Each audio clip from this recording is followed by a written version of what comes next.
Hello everyone and welcome back to my channel English for the Brave and Curious. Today is our 8th lesson based on the life and personality of Christian Dior and his perception of colors. If you have just joined us, please refer to my previous lessons in order to better understand the idea of my teaching style. The links to these other lessons can be found in the description box below. The focus of this lesson is the color brown. Here is what Christian Dior said about it. Together with black, it is one of the best colors for accessories, like handbags, gloves, and shoes, because it is a natural color. We know by now that Christian Dior was very superstitious and believed in luck and destiny. We know that he carried a 4-leaf clover, sprigs of lily of the valley, and a gold coin. With all the things that I have just mentioned, you can imagine that his pockets were full of talismans and good luck charms, but that was not all. He also carried in his pocket 2 pieces of wood that he would touch before each show and before signing any contract. Do you happen to know an English expression, touch wood? It is a very common expression and used even by the people who don't consider themselves superstitious. We say it when we are hoping for something to happen or not to happen. For centuries, people have touched wood in the hope of attracting good fortune. You probably have equivalents of this phrase in your own language. Please let us know what they are in the comment section. There are a lot of speculations about the origin of this phrase. Some people believe that it stems from the Christian tradition to touch a wooden crucifix. Some are convinced that it stems from a children's game.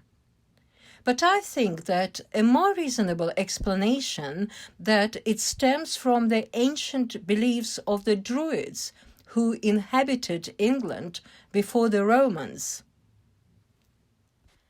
They were convinced that all the protective spirits in the world lived inside the trees. So people in distress or in need of good fortune would make their way to the designated tree to touch and hug it in the hope of finding peace and prosperity. I wish for all of you, my dear viewers, to find such a tree that will make your wishes come true. You probably noticed that I used 3 verbs to express opinions: to think, to believe, and to be convinced. I'm sure that most of you are familiar with these verbs, but let's take a look at them and see if they are interchangeable. To think is to have an idea or a thought about something. If you think something, it means that you believe it to be true. I think that ghosts exist. In other words, I believe in ghosts. To believe. If you believe something, you accept that something is true. I believe in ghosts.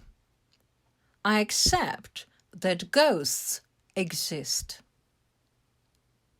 So to think and to believe are synonyms, and they are interchangeable.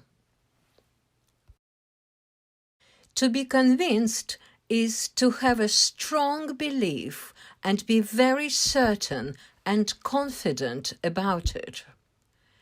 I'm convinced that ghosts exist because I have seen them many times.